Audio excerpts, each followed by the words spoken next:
Nunca imaginé que una noche tan común pudiera destrozar mi mundo. Todo comenzó con una simple salida al cine, pero lo que parecía inofensivo escondía una traición que me cambiaría para siempre. Lo que descubrí después me dio no solo el dolor más grande de mi vida, sino también la oportunidad perfecta para vengarme legalmente. La tarde comenzó con un favor pequeño, de esos que una hace sin pensarlo. Andrés tenía a primera hora del lunes una entrevista para una beca deportiva y me pidió que lo ayudara a ordenar su portafolio. Yo acepté encantada. No era mi hijo, pero desde que me casé con Javier, intenté estar presente sin invadir. Abrimos el portátil en la mesa de la cocina, repasamos vídeos de sus entrenamientos en Vallehermoso y pulimos dos frases del correo de presentación. Cuando terminó, me dio las gracias con un gesto tímido y prometió invitarme al cine ese mismo viernes. Estrenan una que ponen muy bien en Callao, dijo. Acepté sin darle vueltas. Salir a ver una película con él era ya casi una costumbre de casa. Javier llegó tarde esa noche. Trabaja en una empresa de reformas y el verano en Madrid lo exprime. Presupuestos, visitas de obra, clientes impacientes. Cenó rápido. Me contó que el lunes quizá tendría que desplazarse a Aranjuez y se fue a la cama antes que nosotros. Había cansancio en su voz, pero también la serenidad de quien confía en su hogar. Yo valoraba esa calma. Después de una separación difícil a los 30 y tantos, encontrar a Javier me había devuelto una vida tranquila. Paseos por el retiro los domingos, paellas improvisadas con los vecinos, series a medias. No pedía más. El viernes llegó sin aspavientos. Por la mañana recogí un pedido en una librería de Malasaña y por la tarde envié un par de presupuestos de traducción. A última hora, Andrés mandó un mensaje. ¿Quedamos directamente en la plaza? He salido del gym. Le respondí que sí. Javier no vino. Tenía cierre de semana y pensaba acostarse temprano. Disfrutad, dijo, y besó el aire en un gesto despreocupado. La Gran Vía estaba llena, como siempre. Gente en cola para un musical, turistas con mapas en el móvil, el murmullo continuo de la ciudad. Andrés llegó con una mochila al hombro y una energía contagiosa. Lo primero que hizo fue enseñarme el correo de la beca.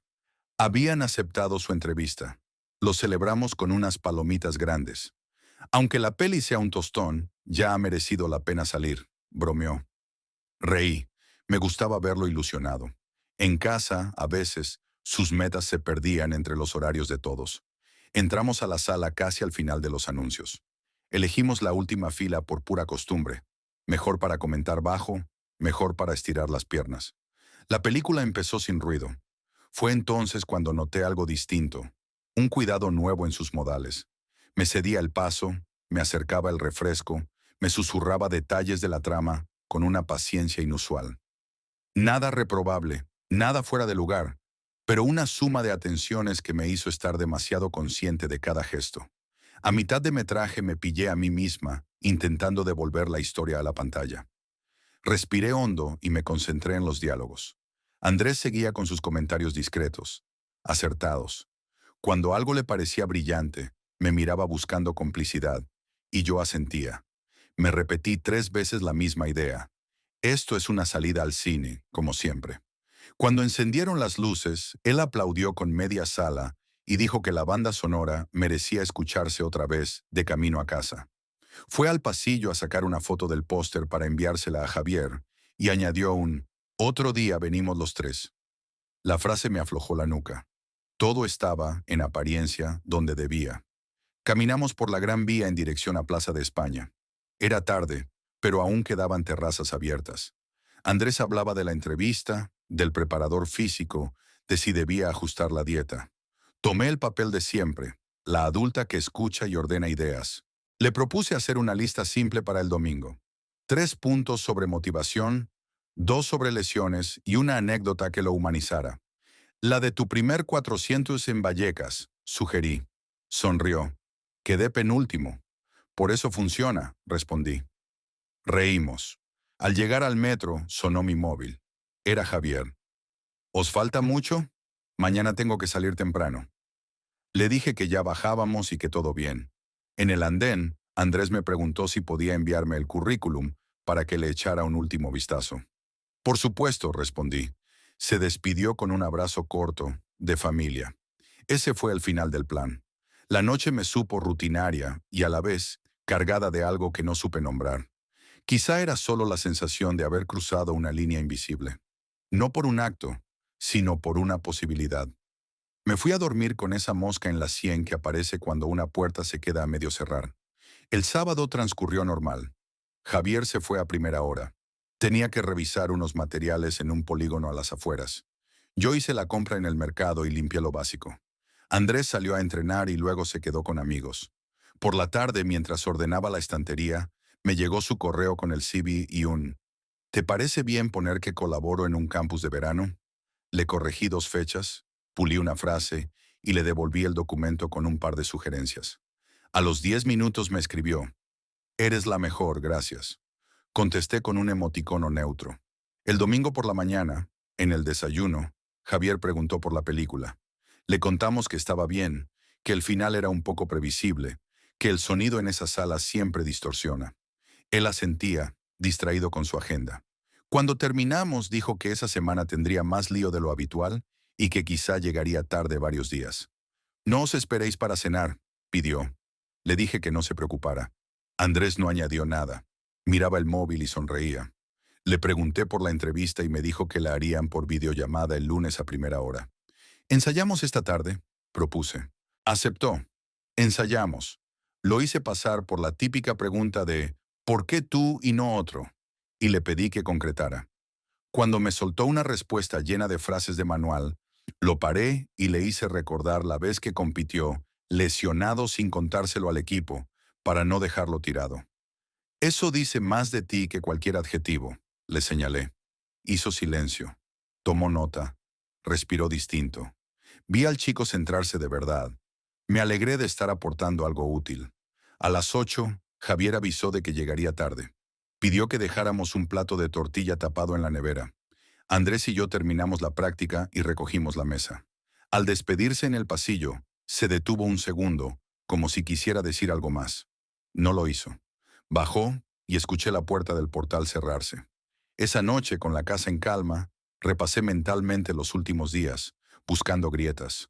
No encontré ninguna clara, solo detalles, cortesía extra, silencios que antes no estaban, prioridades que se movían 1 milímetro. Me dije que quizá exageraba, que a veces uno mira demasiado, que la semana venía cargada para todos y convenía dormir. Apagué la luz con la determinación de retomar mis rutinas y poner orden en la mente. El lunes, muy temprano, Andrés me escribió. «Salió bien. Gracias por todo». Sonreí delante del móvil. Respondí con un «me alegro» breve y me puse a trabajar. A media mañana, Javier me llamó desde la furgoneta para decir que se le había complicado el día y que no comería en casa. Su voz sonaba cansada, igual que el viernes. Corté y volví al ordenador. Hasta aquí, nada parecía peligroso. Pero a veces las historias empiezan así, con una suma de gestos buenos, con gente que intenta hacer lo correcto, y con un detalle que, sin ruido, empieza a torcerlo todo. Yo aún no lo sabía, pero esa semana iba a exigirme mirar de frente lo que prefería no ver, y tomar decisiones que no se improvisan. El lunes por la tarde, Andrés escribió para contar que la entrevista había salido mejor de lo esperado. Propuso celebrarlo el miércoles en casa con una película y algo de picar. Marta leyó el mensaje 2 veces antes de contestar. No parecía un plan peligroso. Javier llevaba días enlazando obras y ya había avisado de que llegaría tarde. Aún así, ella respondió con un «vale», una peli corta, para señalar un límite que le tranquilizara. A las 9, Andrés apareció con una bolsa de supermercado. Refrescos, hummus, uvas y una tarta pequeña. «Es por si hay suerte», dijo. Prepararon la mesa del salón y eligieron una cinta ligera para no distraerse de los comentarios sobre la beca. Durante la película hablaron poco. Él hacía bromas oportunas. Ella respondía con una risa breve. La distancia física se mantuvo correcta, pero la conversación fue ganando confianza. Cuando terminaron, Andrés sacó la tarta, clavó un palillo a modo de vela y pidió a Marta que soplara por el ensayo del domingo. Ese gesto, tierno y torpe, abrió un hueco. Ella lo notó y cambió de tema. «Revisa la carpeta con los certificados. El orden importa».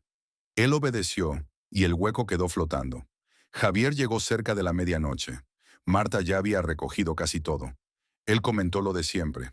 Atascos en la M30, un proveedor que no contestaba, un cliente que pedía un cambio absurdo a última hora.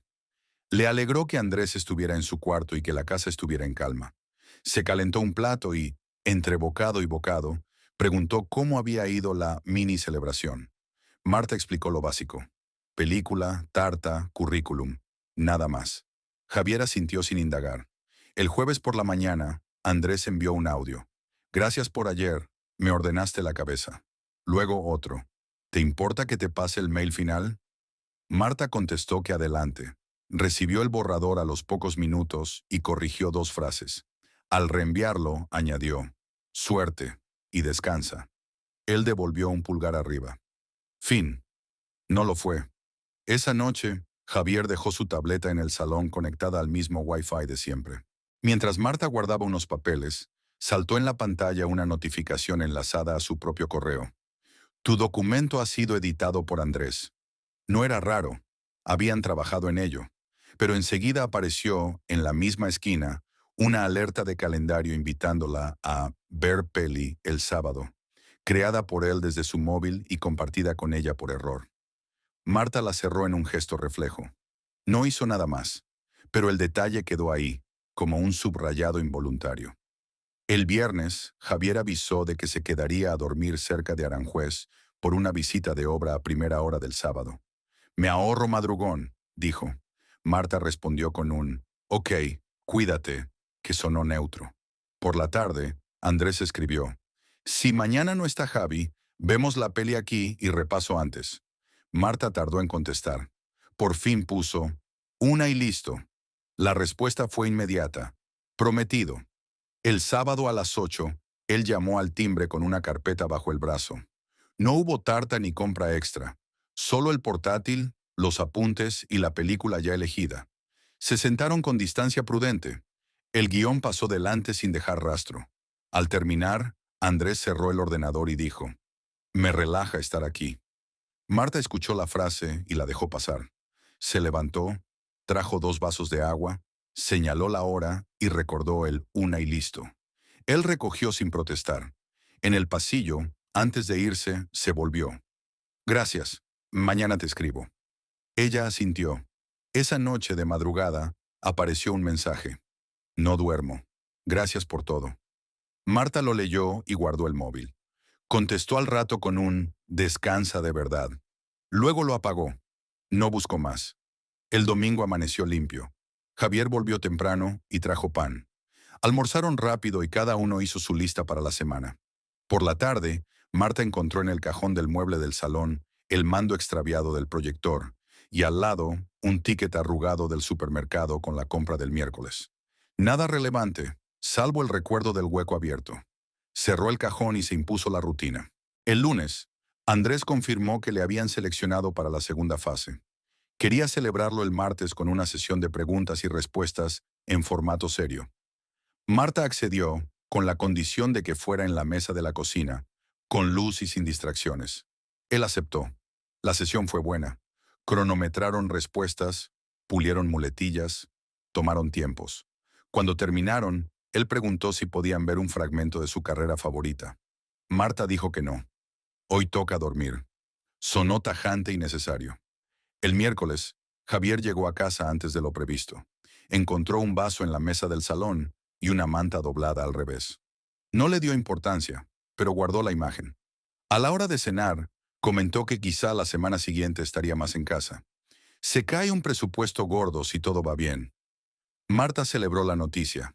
Andrés levantó la vista del móvil un segundo y preguntó si eso significaba terminar más temprano. Javier bromeó con que, si salía el proyecto, llegarían tarde pero con ganas. Se rieron y la conversación cambió de carril. El jueves por la noche, mientras Javier preparaba un email en su portátil, saltó un aviso en la parte superior. Andrés, mañana, cuando él llegue tarde, ¿ensayamos abajo? El equipo de Javier tenía abierta, desde días atrás, la sesión de WhatsApp web de Marta para imprimir unas fotos familiares, y nadie lo había cerrado. Él leyó la línea sin tocar nada. No había contexto, No había hora concreta, solo esa frase. La cerró, terminó su correo y no dijo nada. Luego en la cama, tardó más de lo normal en dormirse. El viernes, Javier se fue a una reunión que se alargó. Escribió a Marta que no contara con él para cenar. Ella respondió con un «ok». A las 9, Andrés anunció por el chat familiar que saldría a correr y volvería en una hora. A las 10 menos cuarto, llamó al timbre. Marta abrió. Él traía la sudadera húmeda y una sonrisa satisfecha por el entrenamiento. Ella señaló el reloj y la mesa de la cocina. Media hora y ya. Ensayaron. Él mejoró las respuestas complicadas. Cuando terminaron, Andrés se quedó de pie, apoyado en la encimera, sin ganas de irse. Marta notó la inercia y decidió cortarla. Mañana tengo trabajo temprano. Él asintió, dio un paso hacia la puerta y se detuvo. A veces parece que te molesta que esté a gusto contigo. Ella respiró y eligió las palabras. Me gusta ayudarte, pero aquí hay reglas. No elaboró. Andrés bajó la mirada, dijo un «lo sé» y se fue. A las 10:30 llegó otro mensaje. Perdón, me paso. Marta contestó. Descansa. Fin de la conversación. Javier entró en casa poco después de las 11. Puso las llaves en el cuenco del pasillo y se asomó al salón. Todo estaba en orden. Marta salió a saludar y preguntó por la reunión. Él respondió hablando de números y plazos. Mientras cenaba algo frío, mencionó, como quien no quiere la cosa, que el portátil se le había quedado pillado y que quizá reinstalaría todo el fin de semana. No miró a Marta cuando lo dijo. Ella entendió la frase como una queja técnica. Se desearon buenas noches. El sábado amaneció con una calma tensa que nadie nombró. Javier dijo que iría a por material y que luego pasaría por la ferretería. Andrés salió a entrenar. Marta recogió la casa con un orden minucioso que no tenía nada de extraordinario, salvo la necesidad de distraerse. A media mañana, el grupo familiar recibió un audio de Javier. Al final vuelvo tarde. Nadie respondió. Por la tarde, Andrés escribió a Marta en privado. ¿Nos vemos un rato? Te prometo cero tonterías. Ella dejó el móvil sobre la mesa sin contestar. Se obligó a preparar un informe. A los 20 minutos, contestó con un «no hoy». Él insistió. Entonces mañana por la mañana, solo repasar. Ella puso 10 minutos. Andrés cerró con un «gracias». La línea que Marta intentaba dibujar empezaba a tambalearse. No por una escena grande, sino por la suma de concesiones pequeñas.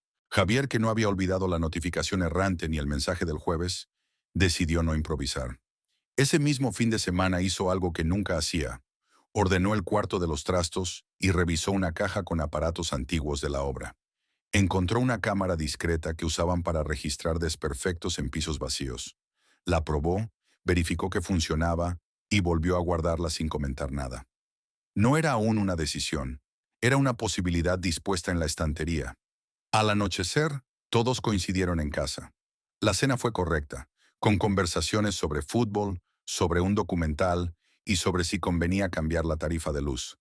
Parecía una familia más. Lo único que no se dijo, pesó. Y lo que nadie miró de frente, siguió su curso, silencioso, hacia el domingo. El plan estaba en marcha.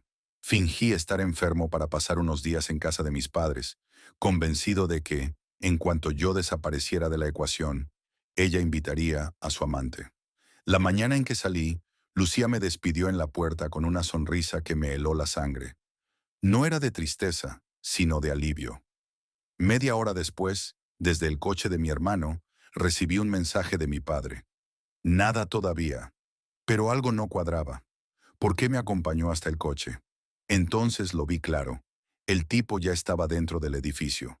Volví sigilosamente, subí las escaleras y antes de llegar al pasillo, escuché música. Y algo más. Abrí la puerta del dormitorio con el móvil grabando. Allí estaba Lucía, a cuatro patas, y detrás de ella, Diego, el entrenador del gimnasio, completamente desnudo. Sus rostros al verme pasaron de la sorpresa al pánico. Ella se cubrió con la sábana. Él, en cambio, se acercó en actitud amenazante. No le di tiempo.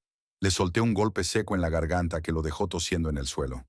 «¡Fuera de mi casa!», grité, mientras le lanzaba su ropa al pasillo.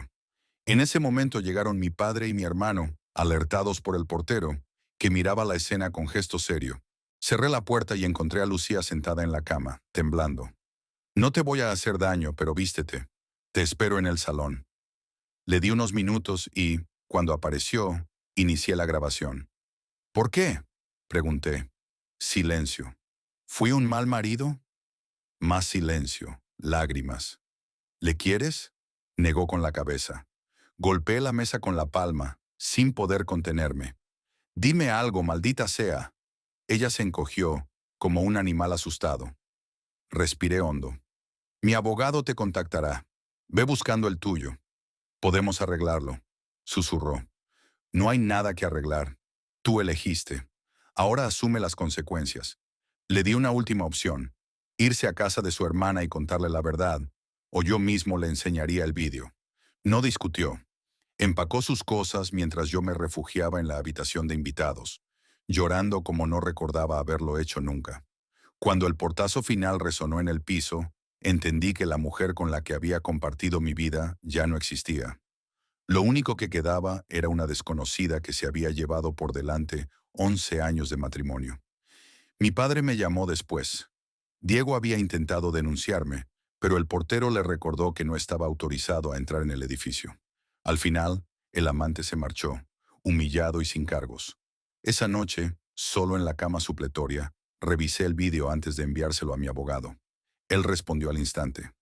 Lo siento por ti, pero acabas de ganar el caso. Me quedé mirando la pantalla, consciente de que había pasado de ser marido a ser demandante. Y aunque la herida sangraba, una parte de mí empezaba, por fin, a pensar en justicia.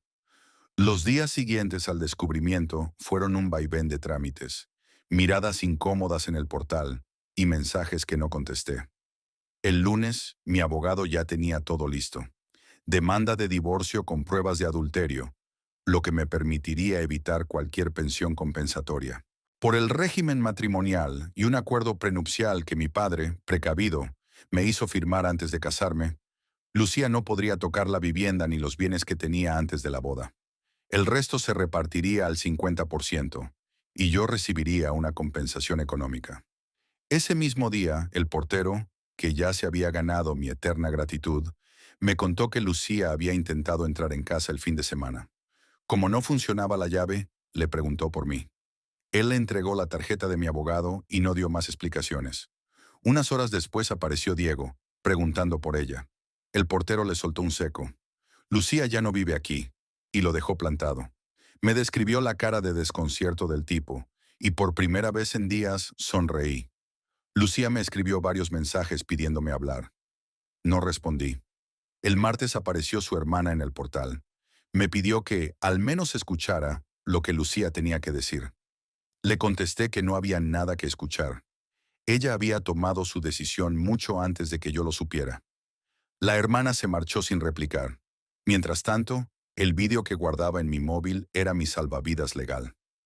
Mi abogado me repitió que no debía enseñarlo a nadie más, ni siquiera a familiares, para evitar problemas.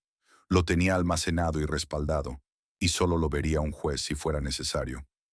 El miércoles, de camino al trabajo, recibí la llamada de un conocido del antiguo gimnasio. Me contó, sin saber nada de lo ocurrido, que Diego había cambiado de turno y que circulaban rumores sobre su romance con una mujer casada. No le di detalles, pero confirmé que ya no formábamos parte de la misma vida. Esa conversación me reafirmó. No iba a quedarme en esa casa que ahora me pesaba como una losa. El jueves empecé a buscar agencia inmobiliaria para alquilar el piso. Mi padre me insistió en no venderlo aún, y tenía razón.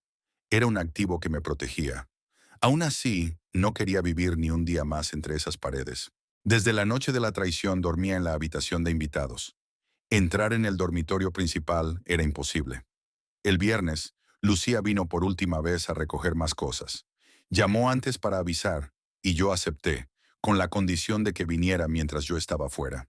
Cuando regresé, el piso estaba más vacío, pero quedaban algunas fotos y ropa que tiré directamente a una caja. Ese mismo día, Diego volvió a aparecer por el edificio, preguntando por mí. El portero, imperturbable, le dijo que no sabía cuándo regresaría. No sé si su insistencia era por orgullo o por estupidez, pero no volvió después de eso. Durante el fin de semana, empecé a notar algo curioso. La historia ya corría entre vecinos. En el supermercado, una mujer con la que apenas había intercambiado saludos me dio un apretón en el brazo y murmuró, «Ánimo». En otro momento, dos vecinos bajaron la voz al cruzarse conmigo. No me importaba. Si algo me beneficiaba, era que todo el mundo supiera que la ruptura era por su traición, no por un fallo mío. El lunes siguiente, mi abogado me avisó. La demanda estaba presentada y Lucía sería notificada en cuestión de días. Le pregunté si podía acelerar el proceso. Me explicó que, al ser por mutuo acuerdo forzado por la prueba, todo sería rápido y menos conflictivo que un litigio largo. En paralelo, cerré cuentas conjuntas y cambié contraseñas de todo. Eliminé cualquier acceso que pudiera tener a mis datos o finanzas. La única comunicación entre nosotros sería a través de abogados. Lucía volvió a intentar acercarse por mensajes, siempre con el mismo tono, que había cometido un error, que quería arreglarlo. En ninguno había un reconocimiento claro de lo que había hecho, ni un perdón real. Borraba cada uno sin leerlo dos veces. Mientras tanto, Diego desapareció del mapa. No estaba en el gimnasio, no se le veía en el barrio. Un conocido me comentó que se había pedido una excedencia por asuntos personales. No me sorprendió. Su reputación no saldría indemne. Los trámites seguían su curso. Yo me ocupaba de llenar el tiempo con trabajo, gimnasio y visitas a mis padres. Cada día, la rabia inicial se transformaba en algo más frío y calculado. La certeza de que había hecho lo correcto y que tarde o temprano estaría libre legalmente de esa relación. Al final de esas 2 semanas, recibí la confirmación. Lucía había firmado la recepción de la demanda. No había marcha atrás. El capítulo más amargo de mi vida estaba a punto de cerrarse, no con venganza violenta ni con escenas melodramáticas, sino con un documento judicial que dejaba todo claro. Y aunque el dolor seguía ahí, por primera vez desde aquella noche sentí que el control de mi vida volvía a estar en mis manos. La mañana que lo cambió todo amaneció fría, pero dentro de mí hervía una calma extraña. Habían pasado meses desde que descubrí la traición, desde que vi con mis propios ojos cómo la persona en la que confié ciegamente había decidido, sin avisar, destruir nuestra vida. Ya no quedaba dolor, solo una determinación serena: cerrar el capítulo. Mientras ella estaba en una cita médica, empaqué lo que quedaba de mi vida en aquella casa. Cada caja que cerraba era una página que arrancaba de un libro que ya no pensaba volver a leer. Dejé las llaves sobre la mesa junto con el sobre con los papeles del divorcio. No dejé notas ni mensajes. Ya no había nada que explicar. Caminé hacia la calle con el último bolso al hombro. No miré atrás. El aire fresco de Madrid me golpeó como una bienvenida silenciosa a la libertad. Me esperaba un amigo en su coche para llevarme a su piso temporalmente. No era un lugar grande, pero no necesitaba más. Solo quería un espacio donde nadie me recordara cada día lo que había pasado. Bloqueé su número y el de mi madre. No podía seguir escuchando excusas ni justificaciones. El hecho de que mi propia familia hubiera preferido proteger a alguien que me traicionó antes que a mí había dejado una herida aún más profunda que la infidelidad. Los días siguientes fueron extraños. Dormía poco, pero cada noche la cama parecía más mía. Salía a caminar por el barrio, explorando calles que nunca había pisado, disfrutando de la sensación de ser invisible para todos. Nadie sabía mi historia, y por primera vez en mucho tiempo, eso me parecía un regalo. Mientras tanto, me llegaban rumores de que ella seguía intentando ganarse la simpatía de mis padres, como si aún tuviera un papel que interpretar en una obra que ya había terminado. También supe que nuestro grupo de amigos había empezado a tomar partido, y que algunos preferían no opinar para no meterse. No los culpaba, pero entendí que la soledad también consistía en perder batallas en las que nadie quiere luchar contigo. La mediación avanzaba y, aunque el proceso era tedioso, cada reunión significaba un paso más hacia mi independencia definitiva. Acepté las condiciones que más beneficiaban a nuestros hijos, porque al final ellos no tenían culpa de nada. Quería que su vida cambiara lo menos posible. Yo podía cargar con el peso del cambio, ellos no. Hubo un momento en que ella intentó reabrir la puerta, hablar de arreglarlo por el bien de la familia. La escuché en silencio. Ya no me enfadaba, simplemente me daba igual. Entendí que lo nuestro no terminó el día que la descubrí, sino el día en que dejó de importarle proteger lo que teníamos. Ese tipo de heridas no se cosen con palabras. Hoy, meses después, tengo un contrato firmado para un pequeño piso en Lavapiés. No es grande, pero tiene un balcón que da a una plaza llena de vida. Y cuando abro las ventanas por la mañana, siento que vuelvo a pertenecerme. Mis hijos vendrán los fines de semana. Y ya estoy pensando en colgar sus dibujos en la pared. No me engaño. La vida no se recompone de un día para otro. Aún habrá momentos en que el pasado me muerda de repente, pero he aprendido que uno no elige que le rompan, solo elige cómo se recompone. Y yo he decidido reconstruirme con piezas nuevas, no con las que alguien tiró al suelo sin miramientos. La historia termina sin reconciliaciones dramáticas ni venganzas espectaculares. Termina con algo más simple y, para mí, más valioso. La certeza de que salí por la puerta con la cabeza alta, sin convertirme en la persona que ellos intentaron hacer de mí.